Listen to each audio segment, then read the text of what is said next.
At 4,000 feet, Blowing Rock Country Club Golf Course is the definition of memorable mountain golf.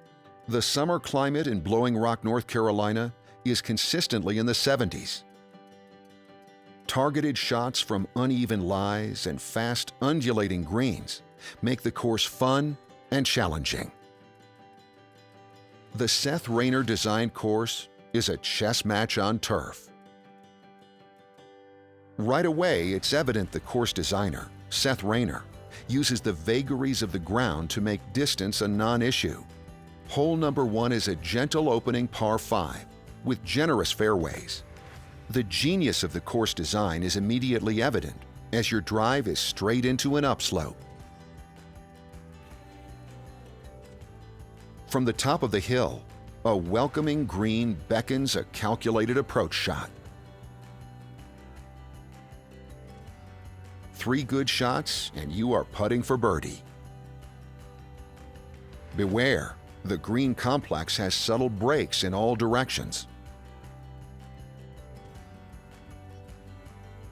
Considered by many the single best one-shot hole in the mountains, number 2 requires a long, accurate shot up a 14-yard grade. Rocks and sand guard the left side of the green, and you will be out of bounds if you hit too far right. Massive slopes and a false front provide the green more defense. Use the slope of the green to approach the pin. Par number 2, and you are ahead of the field. Feast on this relatively short par 5. Hole number 3 is reachable in 2 for long hitters.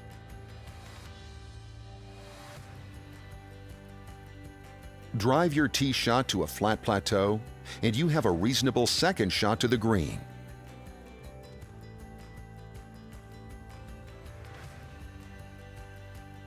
A spine runs vertically down the middle of this sloping green. The correct side of the spine is critical for a chance at eagle.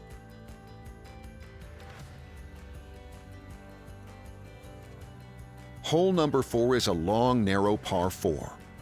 With a fairway that pushes everything left, a solid drive is essential here.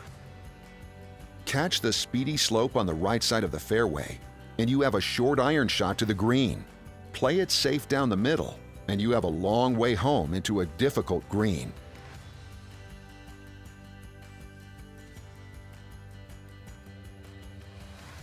A word of advice: you'll want to stay below the hole.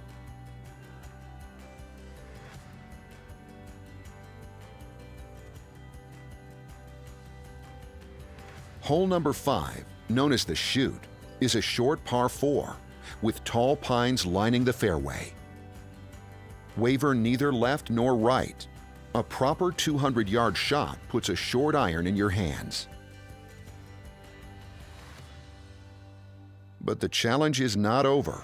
Your second shot is into a picturesque green set between a pond and a dangerous bunker. Hit it high and aim true.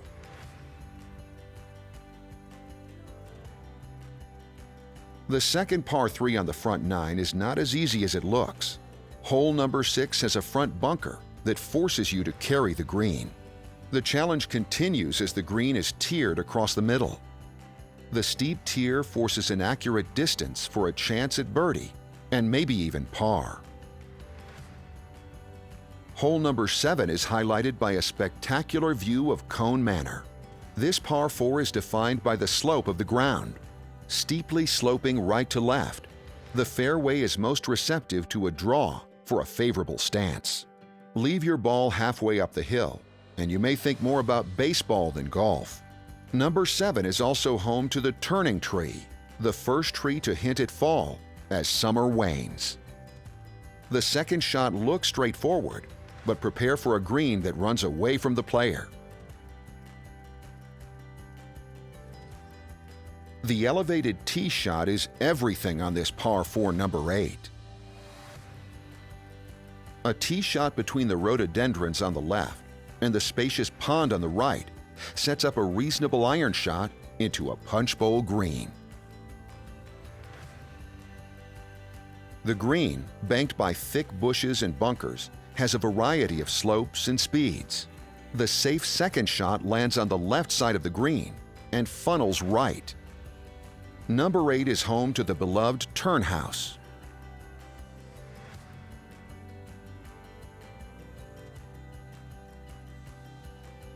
A hidden creek on the right side of hole number 9 juts out in the fairway, forcing most to hit a safe drive. But it is the second shot that is the money shot on this dogleg right par 4. An uphill shot onto an elevated green that runs left to right.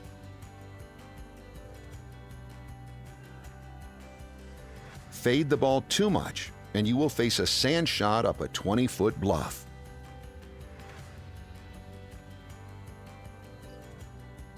Hole number 10, the first par 3 on the back 9, is nestled between a bunker, a trout stream, and an estuary. A good shot results in a reasonable birdie opportunity. Go long, and you are wet. A generous green is not to be taken for granted, as the slopes can be deceiving. Hole number 11 is a par 5 that requires the first 2 shots navigate a narrow fairway.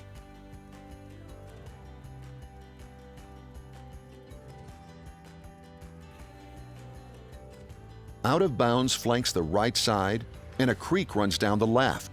The green can be reached in 2 with a solid drive, but you may prefer a safer tee shot.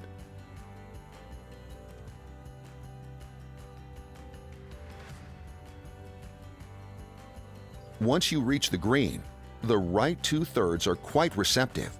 Avoid the left side and don't go long.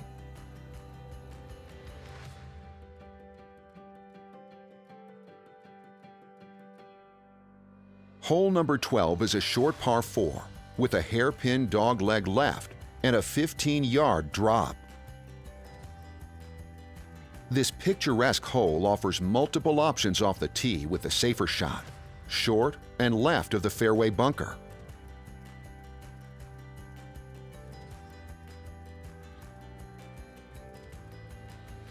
The apron and green are lined with bunkers to the left. The green runs right to left, and a dependable second shot is right at the center of the green. If you are too far right, you may run across the green into a bunker.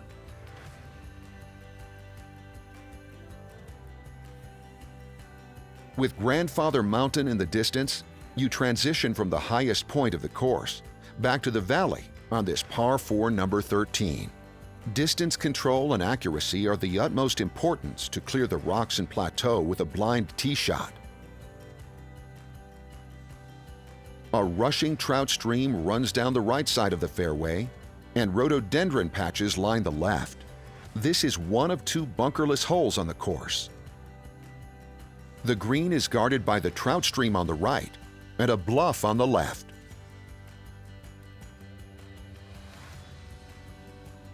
A reachable par 5 if you can negotiate the punitive bunkers that guard the middle of the fairway. Hole number 14 has an elevated tee shot and a dogleg to the right, making this an interesting hole. Once you clear the first set of bunkers, the right side of the fairway is best suited for an approach shot to a slightly elevated green. The green is a series of terraces and ridges that require calculated putts. Long shots into the green have a hard time holding this green. The first of back-to-back downhill par 3s, hole number 15 requires a 200-yard downhill shot. Too far right and you're out of bounds. Short and right lands you in a bunker, as does being left. The green appears flat, but subtle ridges can frustrate even the best putters. The second of back-to-back downhill par 3s, hole number 16 is not quite as long as 15. Out of bounds to the right, and a 12-foot drop-off on the left guard the green. The green slopes right to left and runs fast. Long tee shots must deal with thick rough and a fast green. A hidden green lies over the hill on this reachable par 4 number 17.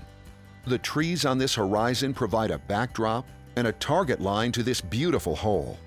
The fairway is wide, but is flanked by trees on the left and thick rough on the right.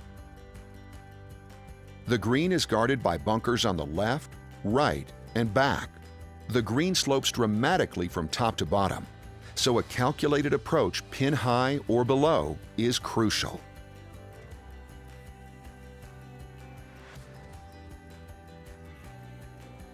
Hole number 18 is a tough and terrific finishing par 5 with 2 water crossings.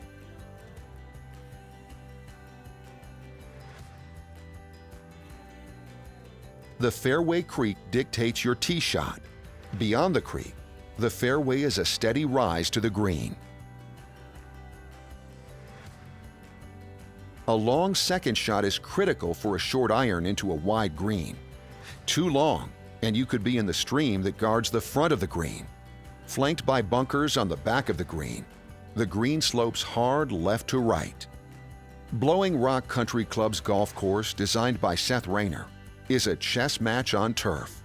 Natural landscapes, trees, trout streams, bunkers, elevated greens, sharp dog legs, and blind tee shots make up this majestic mountain course.